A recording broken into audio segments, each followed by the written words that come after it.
Monsoon, बारिश, बाढ़ और फिर आने लगती है तबाही की तस्वीरें। प्राकृतिक आपदा बारिश खौफ का दूसरा नाम बन गया है। कोई नहीं जानता पानी कब किसको अपने साथ भाकर ले जाएगा। कुछ दिनों की बारिश नहीं, कई जिलों में सैलाब लाकर खड़ा कर दिया। पूरा शहर दरिया बन गया। भारी बारिश की वजह से छोटी बड़ी सभी नदियां उफान पर हैं। पानी का जलस्तर इतना बढ़ गया है, कई गांवों का शहरों से संपर्क कट गया है। देखिए एमपी छत्तीसगढ़ से आए तबाही के मंजर को।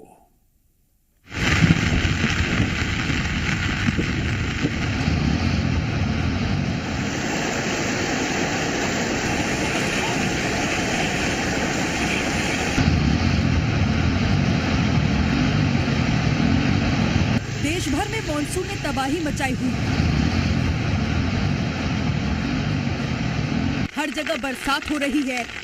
कई ऐसे इलाके हैं जहां पर बारिश का कहर बरप रहा है।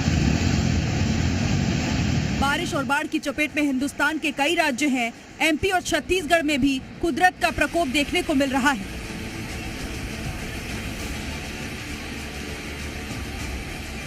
सबसे पहले भोपाल की तस्वीरें दिखाते हैं। लगातार हो रही बारिश की वजह से नदियां उफान पर हैं। नदियों के प्रकोप को देखते हुए कोलार डैम के 2 गेट खोले गए। विदिशा की तस्वीरें डराने वाली हैं। बेतवा नदी उफान पर है। जरा नदी का रौद्र रूप तो देखिए। बारिश के मौसम में पहली बार बेतवा नदी का जलस्तर इतना ऊपर आया है। चरण तीर्थ पुल का पुराना सड़क जलमग्न हो गया है। छोटे पुल के ऊपर 3 फीट से ज्यादा पानी बह रहा है। पानी के लगातार बढ़ने की आशंका भी जताई गई है। जलस्तर बढ़ता देख बेतवा नदी को देखने के लिए बड़ी संख्या में लोग पहुंचने लगे, जिसके बाद होमगार्ड और एसडीआरएफ की सुरक्षा भी तैनात की गई। और रेड अलर्ट पानी के बाद जो पानी पूरी तरह से ये ऊपर चल रहा है। ये अब खतरे के निशान से करीब 2 फीट ऊपर पानी चल रहा है। यहाँ लगभग और आज भी रेड अलर्ट दिया गया है। तो पानी जैसे जैसे बढ़ता जाएगा वो बस्तियों में घुसता जाएगा। कैमरामैन राहुल चिरार के साथ दीपेश शाह, जी मीडिया, विदिशा। डिंडोरी में भी हो रही बारिश की वजह से नदी नाले उफान पर हैं। अमरपुर में खरमेन नदी का पुल डूबा हुआ है। पुलिस ने सुरक्षा की दृष्टि से बैरिकेडिंग लगा दी है, जिससे बाढ़ ग्रस्त पुल को कोई पैदल पार न कर सके।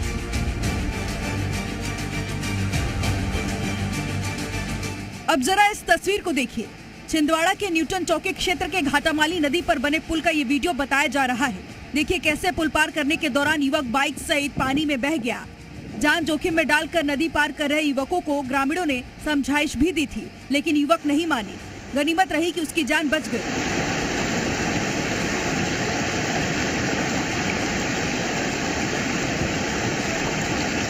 कोंडागांव में नदी नाले उफान पर है। नदियों पर बने पुल के पास बैरिकेडिंग लगाई गई है, जिससे कोई अनहोनी ना हो, लेकिन प्रशासन की वार्निंग को अनसुना करते हुए लोग नदी पार कर रहे हैं। गरियाबंद की इस तस्वीर को देखिए। पिछले 1 हफ्ते से लगातार बारिश हो रही है। लगातार बारिश से नदी नाले उफान पर हैं। मैनपुर कला नाला में एक युवक की मौत होने के बाद ग्रामीणों को उफनते नाले से होकर शव के अंतिम संस्कार के लिए जाना पड़ा। जरा सी भी लापरवाही होती तो अनहोनी हो सकती थी।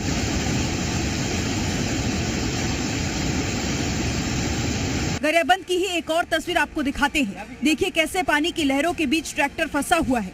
ट्रैक्टर वहां से गुजर रहा था, लेकिन पानी की तेज धारा में फंस गया। कुदरत न जाने क्या ठान कर बैठी है। आसमान से ऐसी तबाही बरस रही है कि जमीन पर सब कुछ ध्वस्त हो रहा है। पहाड़ तिनके की तरह बिखर रहे हैं।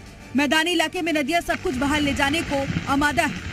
लगातार हो रही बारिश के चलते हर जगह हादसे का खतरा बना हुआ है। कहीं मूसलाधार मुसीबत बरस रही है, तो कहीं जिंदगी पानी के आगे बेबस नजर आ रही है।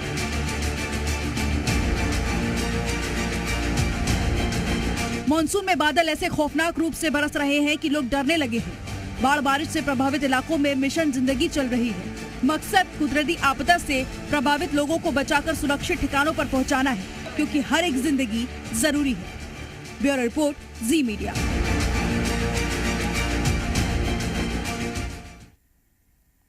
मौसम को लेकर भविष्यवाणी भी की जाती है। Orange alert, yellow alert, red alert जारी भी किया जाता है, लेकिन कई जगह पर भविष्यवाणियां पूरी तरह से फेल नजर आई। अगर हम मध्य प्रदेश की बात करें, तस्वीरें आपने देखी, कहीं पर तो स्थिति बहुत ज्यादा भयावह हो गई है। छत्तीसगढ़ में भी कुछ ऐसी स्थिति नजर आ रही है, नदियां नाले उफान पर हैं। कई जगह तो ऐसी भयानक तस्वीरें आई कि घरों में पानी घुस गया है, लोगों को मुश्किलों का सामना करना पड़ रहा है। खासकर जिन सड़कों पर पानी बह रहा है वहां पर लोग जान जोखिम में डालकर रास्ता पार कर रहे हैं और कई ऐसी घटनाएं सामने आई हैं जहां पर लोगों को मुश्किलों का सामना करना पड़ता है। हमारे सहयोगी ग्राउंड से जुड़ रहे हैं जो बताएंगे वहां पर क्या स्थिति है। सबसे पहले हम लोग करते हैं डिंडौरी का। संदीप मिश्रा वहां पर मौजूद हैं।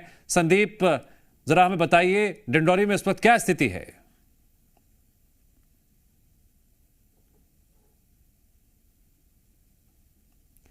लगता है संदीप आवाज आ रही है? नहीं आ रही है। ठीक है, हम गरियाबंद से बात करते हैं। थानेश्वर, गरियाबंद में क्या इस वक्त स्थिति है वहां पर? जी बिल्कुल, मैं बता रहा हूं, गरियाबंद में जो है लगातार हो रही 7 दिन से मूसलाधार बारिश से पूरी तरीके से जो है जनजीवन अस्त व्यस्त हो गई है और जो छोटी मोटी जो नदी नाले हैं काफी उफान पे है। आज तड़के सुबह हमने देखा लगातार बारिश के चलते तो नदी उफान पे थे, वही एक आदमी की मौत हो गई थी जिसके शव को कांधे पे उठा के ले जाना पड़ा, आखिर जान जोखिम में डाल के ले जाना पड़ा, क्योंकि ये वो नदी है जिसके लेकर ग्रामीण जो है कई बार जो नदी में पुल बनाने की मांग को लेकर कई बार धरना प्रदर्शन भी कर चुके हैं। आखिर बहरहाल इन ग्रामीणों की मांग के बाद भी आखिर इन पुल पुलियों का अधूरा निर्माण या निर्माण अब तक नहीं होना या टेंडर प्रक्रिया जारी नहीं होना एक बड़ी लापरवाही को उजागर करता है। और कहीं कहीं लगातार मूसलाधार बारिश से जो डैम है वो काफी लबालब हो गया, डैम के गेट भी खोले गए हैं और वही जो जिला प्रशासन की तरफ से एनडीआरएफ टीम को मुस्तैद कर दी गई है। जी नीलम दास पटवार, आप कोरबा में इस वक्त मौजूद हैं। कोरबा के मौसम को लेकर और प्रशासनिक इंतजाम को लेकर वहां पर क्या आपने ग्राउंड रिपोर्ट में जरिए पता लगाया, देखा, समझा? श्रावण मास लगे एक सप्ताह हुआ, अभी सप्ताह ने कोरबा जिले में तबाही ला दी है। बारिश जिस हिसाब से बरस रही है उस हिसाब से कोरबा जो है पूरी तरह से तैयार नहीं था, क्योंकि पूरा आषाढ़ मास सूखा गया था तो ऐसा लग रहा था कि बारिश उस कदर नहीं आएगा। लेकिन इन 7 दिनों ने पूरी तरह से जो व्यवस्था की थी उसको ध्वस्त कर दिया है और इस तरह से तबाही मचा रखा है कि कहीं शिक्षा व्यवस्था की पल खुल रही बारिश की वजह से, कहीं आवागमन में जो सड़कें बनी उसकी पल खुल रही है, यहाँ तक कि लैंडस्लाइड भी कोरबा में अब इस बारिश की वजह से होने लगी है। और इसी लैंडस्लाइड की वजह से आज एक माइनिंग ऑफिसर की मौत भी हो गई है। स्कूलों से पानी टपक रहे हैं और प्रशासन जरूर कहते रहा कि हम मुस्तैद हैं, लेकिन जिस तरह से व्यवस्था उन्होंने कर रखी थी वो पर्याप्त नहीं साबित हो रहा है। जिस हिसाब से बारिश 7 दिनों में पूरी तरह से अस्त व्यस्त कर रखा है जनजीवन को, अभी तो पूरी बारिश बची है, तो यह कहा जा सकता है कि प्रशासन की जो मुस्तैदी थी वो कहीं ना कहीं कमी रह गई है उसमें। जी, बैतूल के मौसम और वहां की स्थिति को लेकर ग्राउंड रिपोर्ट देंगे मेरे सहयोगी रुपेश कुमार।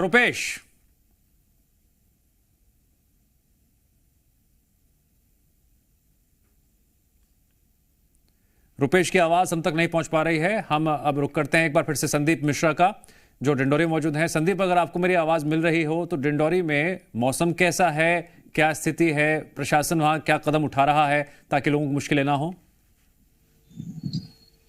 देखिए, डिंडौरी में बारिश का मौसम शुरू हो गया। वो जो ग्रामीण इलाकों में जोरदार बारिश हो रही है और उस वजह से बीमारियां बहुत तेजी से फैल रही हैं। लोग जो है उल्टी दस्त का शिकार हो रहे हैं। पिछले एक हफ्ते की बात की जाए तो एक हफ्ते में लगभग 12 मौतों की खबरों से हड़कंप मचा था और जो भारत सरकार में अनुसूचित जाति के आयोग के जो अध्यक्ष हैं अंतर सिंगार, उनका दौरा डिंडौरी के मनोरी गांव में हुआ था और उसके बाद जबलपुर के मेडिकल कॉलेज से 8 डॉक्टरों का दल जो है वो डिंडौरी पहुंचा था और वो ये बीमारी का पता करने की कोशिश करने में जुड़ा था वो डॉक्टरों का दल कि भाई आखिर मौतें हो क्यों रही है। ये तो कुछ लोग पहले ये बताया जा रहा था कि डायरिया से मौत हो रही है, लेकिन यहाँ जो स्वास्थ्य विभाग का जो अमला है बिल्कुल लापरवाह बना हुआ है और किसी प्रकार की कोई जिम्मेदारी जो स्वास्थ्य विभाग के मुखिया में जो होना चाहिए वो दिखाई नहीं देती है। और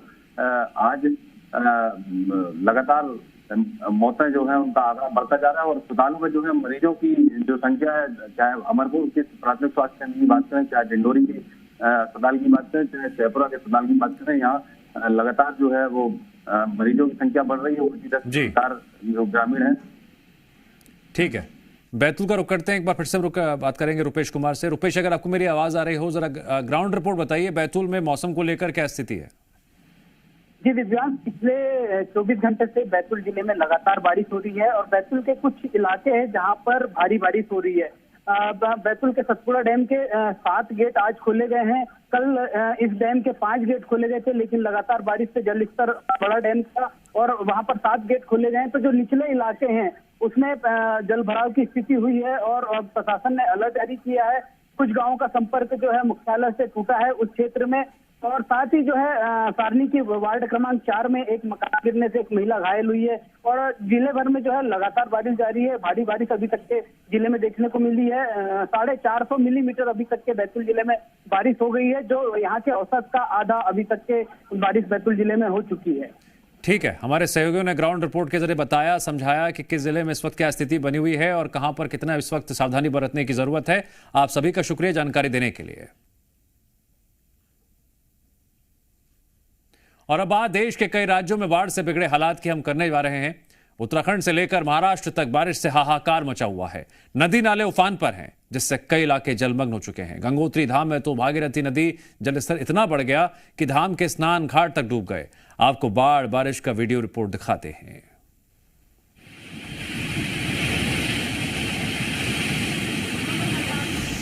मेरा आगे भी जो सुन रहे हैं, आप सभी कोनों से निवेदन है, आप सभी की भक्तों से निवेदन है, वहां खाली कर दें।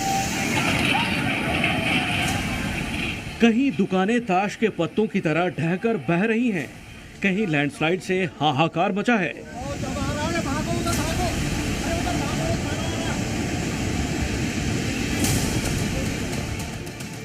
तो कहीं नदी का जलस्तर खतरा पैदा कर रहा है।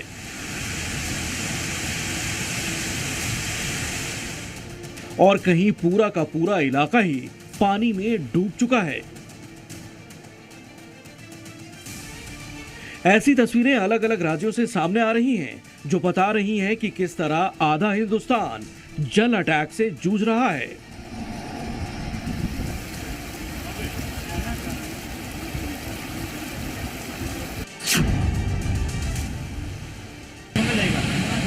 उत्तरकाशी में गंगोत्री धाम पर भारी बारिश की वजह से गंगा भागीरथी नदी का जलस्तर बढ़ा हुआ है और नदी उफान पर है। नदी का जलस्तर इतना ज्यादा बढ़ गया कि गंगोत्री धाम में घुस गया।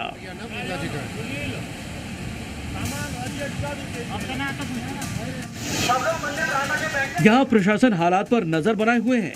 तीर्थ यात्रियों को स्नान घाट के पास न जाने और नहाने से रोका जा रहा है। साथ ही चेतावनी जारी की जा रही है। आप लोग ऊपर जाके मंदिर प्रांगण में बैठ ले, वहाँ खाली कर दे घाट को।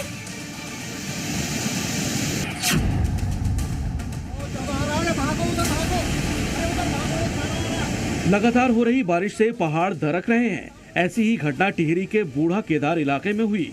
तस्वीरों में आप देख सकते हैं कि कैसे पहाड़ का मलबा मकानों पर आकर गिरता है। इस हादसे में एक मां बेटी मलबे में दब गई थी, जिनकी मौत हो गई।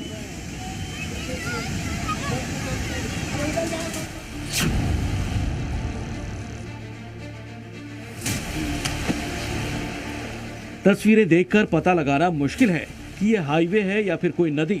जहां तक नजर जाएगी पानी ही पानी दिखाई देगा,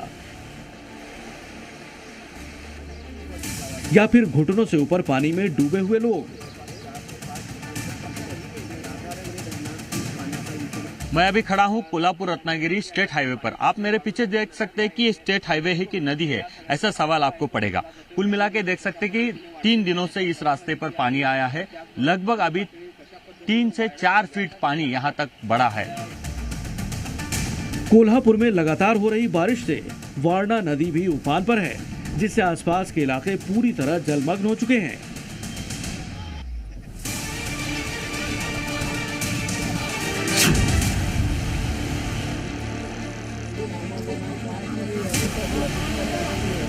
छत्तीसगढ़ का गणेशपुर गांव बाढ़ के पानी में डूबा हुआ है। यहां लोगों को जोखिम उठाकर एक से दूसरी जगह जाना पड़ रहा है, क्योंकि धारचूल बांध में जलस्तर इतना बढ़ गया कि पानी गांव तक पहुंच गया। हालात को देखते हुए यहां एनडीआरएफ की टीम तैनात की गई है। जलस्तर बढ़ जाता है तो हमारी टीम, एक टीम यहाँ पर और एक टीम दरछुरा डैम, दोनों जगह पर रुकी हुई। गुजरात के नवसारी में भी बारिश से हालात बिगड़ गए। यहाँ इन तस्वीरों में आपको शहर का हर हिस्सा पानी में डूबा दिखाई देगा। यहाँ नदी भी खतरे के निशान को पार कर इतना ऊपर निकल गई कि पुल तक उसका पानी पहुंच गया है। वहीं मुश्किल हालात से निपटने के लिए एसडीआरएफ की टीमों को पानी में उतार दिया गया, जो नावों के सहारे लोगों के रेस्क्यू ऑपरेशन में जुटे हैं।